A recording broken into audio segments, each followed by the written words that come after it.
This is the Apostles That Rock Podcast. Hey, we're falling up. Hey, this is Mark from Casting Crowns. Hey, what's up? I'm Toby Mac. Hi, this is Dawn from Firefly, and you're listening to Apostles That Rock. This is the Apostles That Rock Podcast. I'm Thomas Lopez. It's episode 86, and on this podcast, Tim Ewing sits down with Mawcore to talk about their music, how they're helping to end human trafficking, as well as they'll talk about crowdfunding for a new CD. And before we get settled into this interview, Marcore is a band based out of Chambersburg, Pennsylvania, and it's no shock that with a name like theirs, they'd be drawing in core elements of grinding guitars, pulsing bass, pounding drums, layered electronica sounds, and soaring vocals, and they do. Mawcore has created their own branded style of rock that they call alternative modern hard art rock. They have shared the stage with groups like Skillet, Pillar, Red, Jeremy Camp, Seventh Day Slumber, and many more. Their music has been heard across the globe, and now their story can be heard here. Let's join Tim now as he sits down with Mawcore. Now, you guys are predominantly a rock band, and I've heard people compare you to the likes of Rush, Metallica, Queen, and Skillet, just to name a few. If you were to describe your sound musically, what would people expect to hear when they pop your CD into their music players? Absolutely, completely different than what's out there right now. We have some songs that they probably use that as a comparison to, but for the most part, we have such a wide span of influence that's probably why there's the Rush. And people think, we even had somebody come up to it at a concert and say that we sounded like Geddy Lee, or no, Dave Grohl singing Rush songs. So weird. We've also been compared to Dream Theater, but I think that was a deaf fellow signing. I gotcha. There is some comparisons that we get that we just kind of just say thank you. Yeah. We write music. We write music from our heart. We never really set out for a specific style. We love rock and roll, and from there, it's a guess what will happen. Yeah, I definitely agree. You are very original in your sounds, and I think what you're doing is definitely innovative in the rock industry, and it's much needed. So I appreciate you taking the time to just be yourselves and to not worry about trying to fit into a certain mold in terms of your music. So thanks for that. Yeah, you're welcome. I appreciate you saying that. Yeah. Your name, Mawcore, definitely sounds hardcore and rockish. It's extremely catchy to the ear when spoken. Where did the idea of Mawcore come from? What does it mean? And how did you end up selecting it to be the official band name? Actually, the former band was Blushing Well, and it was kind of a superficial thing that was happening there as we were trying to make our way through the industry, more pressing hard to be rock stars. Uh-huh. A lot of things happened that kind of cataclysmically entered our lives and really disrupted everything.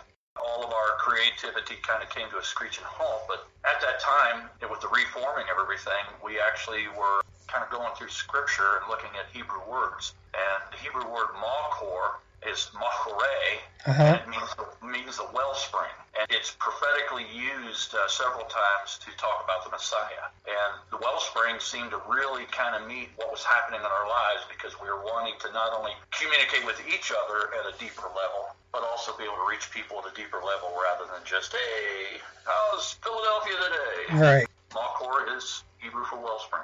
That's awesome. Now, you recently recorded a new EP called Out of the Mire. Your CD as a whole seems to share a common theme of brokenness to healing and restoration. Could you give us an overview of this CD and why you decided to focus on the theme of redemption?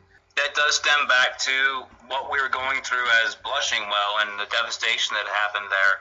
And I personally had made some bad decisions, and it had crushed my life, and we had to completely restart everything. And that took also realizing that God hadn't left me because of things that I had done. And so we were now on a journey of restoration, but we also realized that sometimes God doesn't even He's not even going to restore, because there's nothing there to restore. He just completely rebuilds in your life. And so with Mawcore, it became a total rebuilding of a relationship between God and man. That's awesome.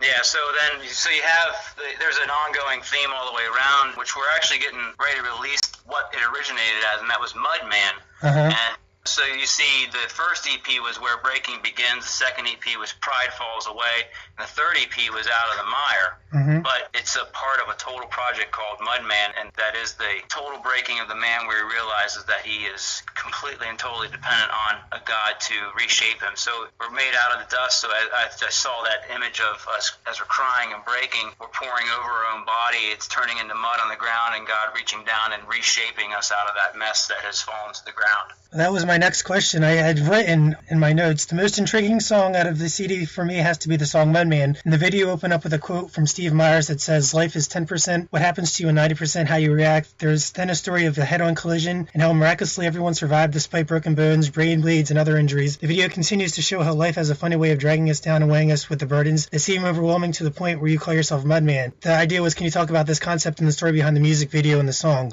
So you kind of shared that a little bit, but is there anything else that you want to add to that? We picked Steve because of he's always been afraid to tell his story, and it's a pretty powerful story, and he's not the only one out there, and so it kind of really went along with us. Steve every single day fights with pain. The reason why in the video you see him going through some like Spartan type things, but that's what he does. He does Spartan stuff every single year. He does multiple things, but that's because he feels that it's easier to work with the pain than let the pain take over him, and that somehow life is that way. Even though God bends over and reshapes us and makes us into something more usable than we thought we could be, we still have to deal with the pain. We still have to deal with what went on there. So that's, the concept of that video is being made into something new, but also kind of working with what we have to deal with. Nice. Another song on that CD that follows a similar theme is the song My Pain, My Healing. I love this song because I can relate to the message very much, especially in the past few months where I've been literally crying out to God for answers to why I'm dealing with what I'm dealing with. Could you talk about this song and how you were able to find healing from your hurt and pain through Christ? It's a tough one because we try to approach everything in an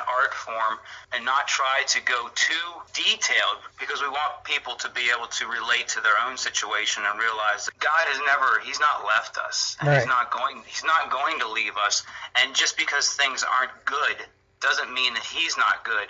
And so I think when I saw that, because I approached it from when I was going through things, I was sort of experiencing bipolar stuff, experiencing the highs and the lows. And that song has that feeling. It has that feeling of going through a bipolar situation where you are feeling like you're going to go completely insane, but God's the one who's holding you back from that happening. Yeah, definitely. Now, as musicians, you have performed alongside some of the best when it comes to Christian music. What is it like being on the road and performing in front of thousands of people? Do you have any memorable road stories from these events?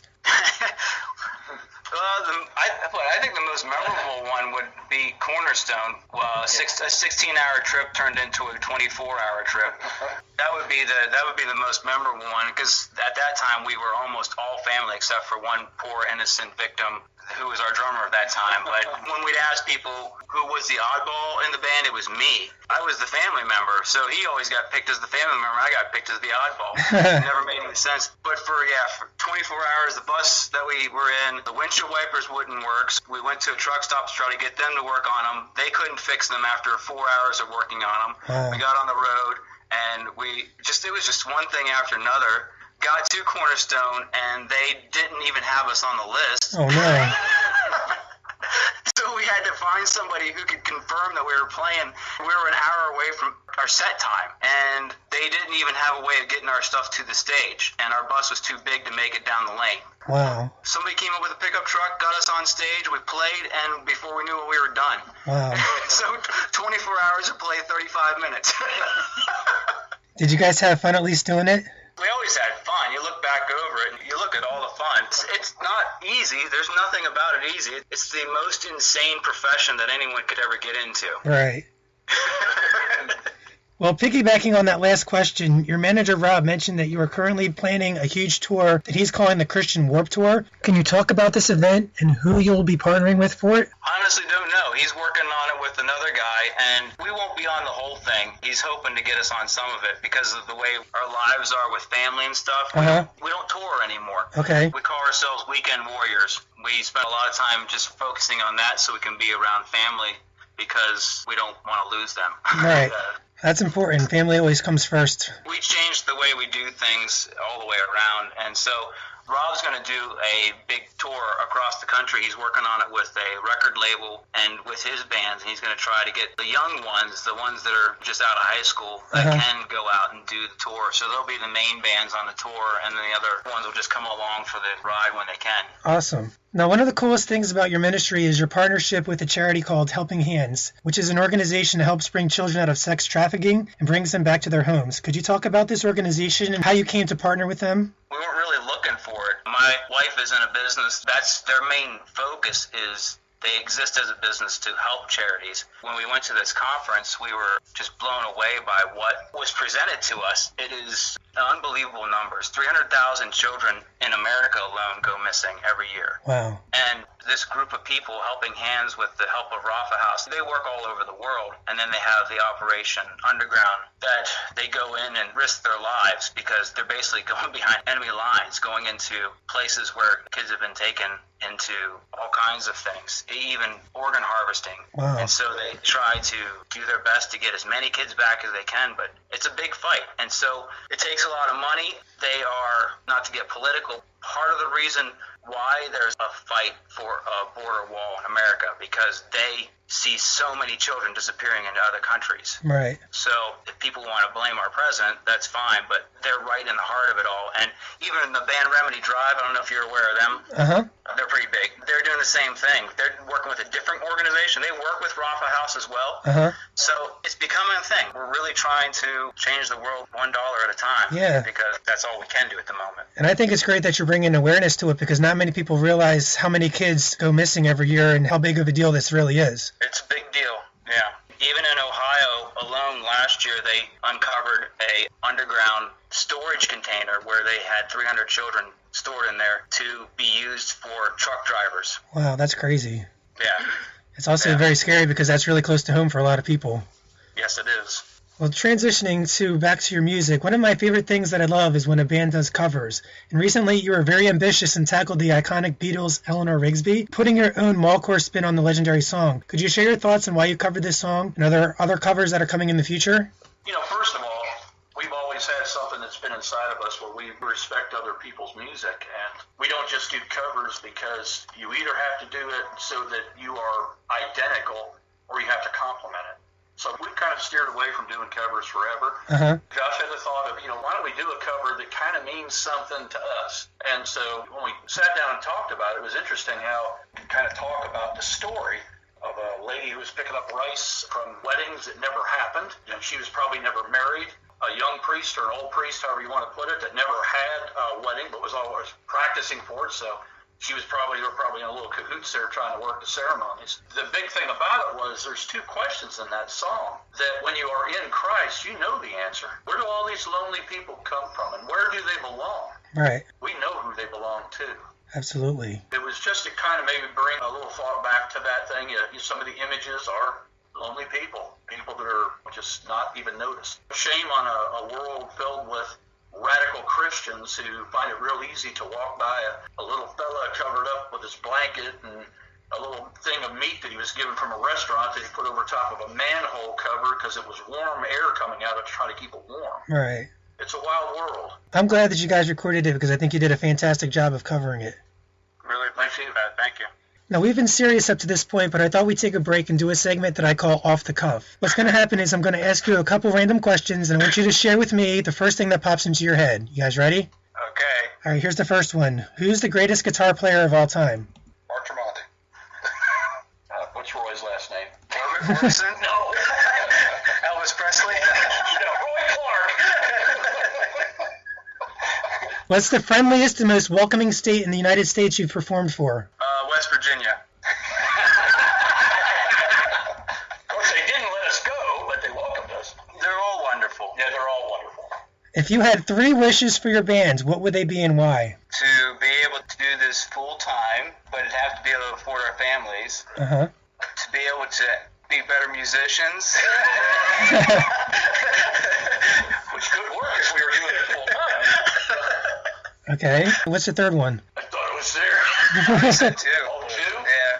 Oh. Do a collab with Mark Tremonti. Ben likes Mark a lot. Okay. Just a little bit. Gotcha. If you could only drink one type of drink for the rest of your life, what beverage would you choose? Iced tea. Second that. Iced tea. 2 iced teas. Yeah, 3 iced. 3 iced teas. If you could live in biblical times, would you want to time travel back or would you opt to stay in the 21st century? Depends on where do we end up when we travel back. You could end up anywhere you wanted in biblical times. If I end up after the cross, I don't think I'm going back. You mean before the cross? No, right when the cross, like right at that time when the disciples were all scared and stuff, I'd probably be equally scared. Be terrified for my life. Just being honest. Well, the problem is I don't see any reason for going back because we are still in biblical times. Good point. Revelation. Touche. This is a problem of having the pastor in the band. Yeah. I mean, if it's like a random pop, probably not. Like, if you're building a pyramid, I'm out. I'm fair-skinned, so I don't even want to be in the Middle East right now. Right. Because of that. No, they might. The Egyptians might worship me. Man, you got us going now. We're working on that time machine. All right, with Valentine's Day just a few days away, what is the best gift you have ever given or received? Time alone. given and received. Just kidding. Here's your free 10 minutes. Sometimes it feels like that when you can give your wife a few minutes away from the kids and stuff. They seem to like that. They can go nap and have a book to read or something. Definitely. So getting back to your music, in 2017 you recorded and released another EP called Pride Falls Away. The highlight song for me on that CD is your song Rest. I love how you added an element of spoken word and a kind of a rapish feel to it, which was kind of a new direction for you musically. As for the lyrics, I was wondering if you could share the story behind the song and why it's so important as Christians to seek rest in Christ. Yeah, that's a desperation song. It's basically, there is no choice. The person in that song really had no choice. They just run out of complete and total energy and fell into the arms of God in that song and realized that, this is what I really needed. And the struggle was not really important. All right. I know it's tough because sometimes you're looking for really deep things, but it really is that song that it would line up in the middle of the project all the way around because it's a changing point. Right. Because they realize that it's not on our own accord. God does give us strength. He gives us a lot of strength, but he also gives us things that we absolutely can't handle. A lot of people will preach, God won't give you more than you can handle. That's not true. He'll give you a lot of things you can't handle to prove that he is God. Right, I can attest to that. What's that? I can attest to that. Yeah. The other song that I really enjoyed was your song called Breach. Could you talk about the meaning behind the song and how as a Christian our walks and lives can be breached, and what a person can do to get their life restored through Christ? The simplest thing of that is to let them do it. We're babies. We are innocent little children, and God always sees us as his children. I think that's why they said in Scripture that the greatest in the kingdom of heaven are children, and that's why we're to be like little children. Because even though children can be stubborn and bullheaded, I mean, they can drive you crazy. When it comes down to it, they simply accept things. And a baby in the womb is what that song was approaching. We're in a more modern time, but a long time ago, a breech birth could end the mother's life. Right. She could bleed out trying to give birth to that baby. And they needed a rescue, and the baby needed a rescue. And so I was looking at that approach where we're in desperate times right now. We're always in desperate times, whatever we're going through. But God can reach in and will reach in. He cares so much about us that he's going to reach in. He's going to drag us out of that situation, sometimes kicking and screaming. Right. I love that so much. Now, I was reading on your Twitter that Drop Off was featured on Rise of King Asilia, an audio drama podcast show. Can you tell us more about this show and the song and what you were thinking when they approached you about using it for their show? I have no idea. Really? They asked us if we would allow them to use it because of the time period, and they felt like the theme of the song fit their bizarre stories. It's a really weird podcast. It's very creative. I wasn't expecting it to be what it was. Okay. I'm not really sure much about it either. Is it a Christian podcast or is it a secular podcast, or what exactly do they do or talk about? It's a secular podcast, and it's an ongoing story. It's like they continually unfold this story every week, and it's based in like Renaissance times. Okay. But it's also some mystical stuff too. So we kind of thought that it would be okay because they're putting us in an audience that we wouldn't be able to get into on our own. It's always a way to reach out and to subtly spread the gospel with an audience that might not ever hear it otherwise. Right. That's cool. Now, this year, Mawcore was officially nominated for Rock Group of the Year for 2018. Could you share with us what you were thinking when you heard the news and what it would mean to you if you were to win in March? Sometimes just to be recognized when you're doing the things that you're doing, it's a blessing. And so when we heard that there was an award, that's cool. That's cool because we're the most unlikely candidates. Now, if people follow you on social media, they will know that you frequently post motivational and encouraging pictures and messages. When did you guys start doing that, and have you received any feedback from doing this daily? We made the decision probably over a year ago. It was probably, honestly, during the election year, and it was probably fueled more by me than anything because I was having panic attacks because I started seeing all this garbage news feed. And I'm like, this has got to stop. And so I made the conscious decision to say, listen, we're going to start putting up positive stuff every day and be at least a source that if somebody's out there, that maybe it'll come across their feed and they can actually get some refreshment in the day. Well, getting back to your music, on your debut EP entitled Where Breaking Begins, one of the edgiest songs on your CD is the song called Bottom Feed. It seems like you're having a conversation with the devil about some of the terrible things that he's doing to you in your life. Then you have an encounter with Jesus and things dramatically change. Could you talk about this song and what was going on in your life at the time that you wrote it? Yeah, I mean, that's cool that you captured that because it was funny because we had one reviewer say, sounds like you're yelling at me. I don't appreciate that. But yeah, I mean, that's basically what it is. It actually was the last song we wrote. You can only stay down for so long, right. You know? Once you realize that God can do something with the mud man, now you realize that he's given you the power. You have the power over the forces of the airwaves. You can turn off your computer. You can stop watching the TV that tears you down. You can stop listening to things and stop listening to the people that bring you down. And you can start diving into the Word of God. Now you can raise your hands up and say, listen, you're not taking me down. No way. Absolutely. Now, my favorite song from that CD has to be your song, I Need You. I love everything about that song, the catchy guitar riffs, the harmony, and the beautiful melody and message that it shares. And in the song, you share how you were in trouble and hanging on by a thread, but ultimately you realize that you need God to help you. Could you talk about the struggle to humble yourself before God and how the song came to be? That's a funny one. That song was originally a Blushing Well song. Not to push Blushing Well because it doesn't really exist anymore. It does in an acoustic form. But when I was going through, I was encouraged by our past producer to listen to Blushing Well albums again and realized that I had been preaching to myself. Okay. And when I came across I Need You, I said, man, we need to redo this one. This is speaking right to me right now. And so that went through some different changes a couple times before it became what you currently hear. That actually had to go through 2 drummers and a couple band members before it became the full-blown version that it is. Wow. But it's another simple song, and I think that goes back to that childlike thing. A child basically will walk up to you and say, I need you. Yeah, absolutely. And God's like, man, I was just waiting for you to ask. I saw you struggling. I saw you failing.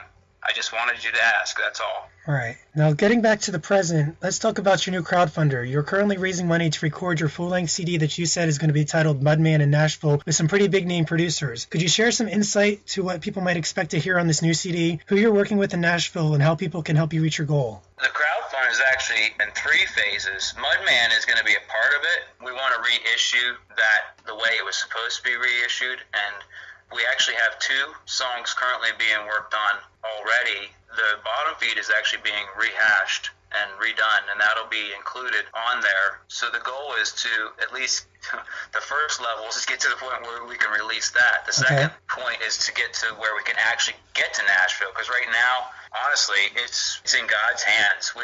It's way outside of our abilities right now to get to Nashville. We're trusting that it's going to happen because he's lined all these awesome things up for us. Right.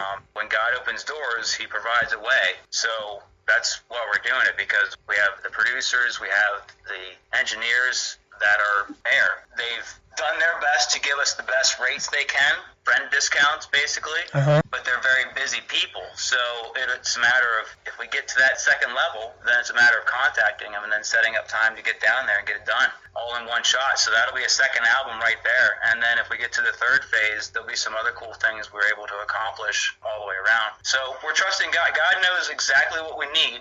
If people go to the crowdfund, they're going to see a number on there that we can't even believe we need. But we know we worked up all the numbers and we're like, wow, this is really big. This is a God thing. So it's not ever easy being in a place where you have to ask, but it's a reminder that sometimes there's things that God has to show himself as the one who made it happen. Right. Where can they find out all of your social medias at? What are all your places that they can reach you at? We are on Facebook because it's still king, even though they're losing money every year because of them changing things and people getting angry with them. We're on Facebook. We are on Twitter. Twitter is just Mawcore, so it's /Mawcore. Facebook is Mawcore Music. We're on Instagram as Mawcore Band Music, which is funny. It sounds like we're band music. We are actually on Pinterest. We like to knit and sew, and so we post all of our projects up. No, I'm just kidding. we are on Pinterest, though, just because it's another place to be present. We aren't active on there, but it's there. That's cool. And then the website, and then wherever else other people. Oh, Reverb Nation, we're there too. Cool. Ben, remind me of YouTube. We're on YouTube. YouTube. As well. Their YouTube channel has some really cool music videos. If you haven't had a chance to check out their music videos, a majority of the songs on their EPs have music videos that go along with the songs that kind of enhance the meaning and is really cool to watch. So I definitely would encourage anybody listening to this to check out their YouTube and their music videos because they're really cool and very well produced. Thank you. That'll make the people who did the producing real happy. Now, is there anything we can pray for you guys as individuals, as band members, and as a ministry? Well, I mean, obviously off the top, is the crowd fund. I mean, it feels weird to ask, but that's a big thing for us. I mean, it's real big. Individually, I just continue to pray for wisdom for us to balance our lives. For the most part, we're tent makers. So we work for a living, and we work so that we can be able to do this. Yeah. Everybody would love that curtain pulled back and for a season be able to just really dive into this and enjoy it. Definitely. But we got to take our families along. So so pray for our families. Our families put up a lot of stuff. A lot of stuff. Everything from the ones of us who are married, our spouses have to deal with our emotional roller coasters, especially me. Yeah, there's little eyes that look up wanting to know why daddy's got to go somewhere, even if it's a good thing. Yep. Right. Yep, the transparent side of things is there's nothing pretty about doing music. You do it because you're called to do it and you enjoy doing it, but it's a balancing act. You got to make sure that you don't lose your family in the process. Right, definitely. Thank you once again for taking the time out of your busy schedule to talk with me today. I have thoroughly enjoyed learning the stories behind your songs and getting to know your heart and mission as a band. Appreciate that. Thank you, Tim. Evangelizing through music.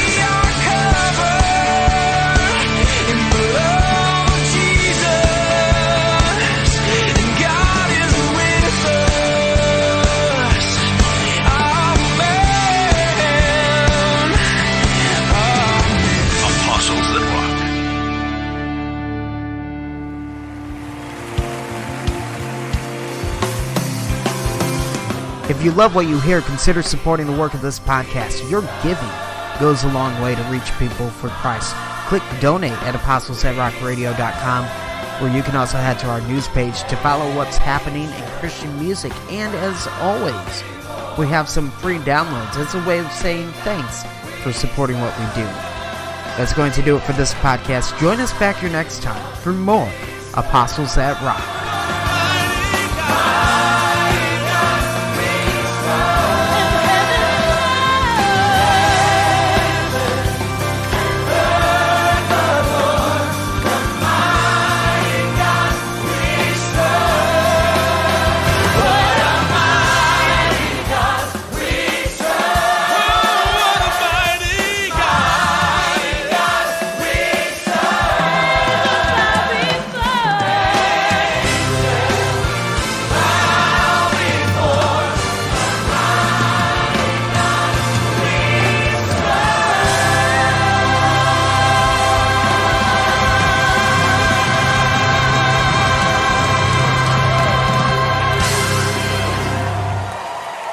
Evangelizing through music. Apostles That Rock.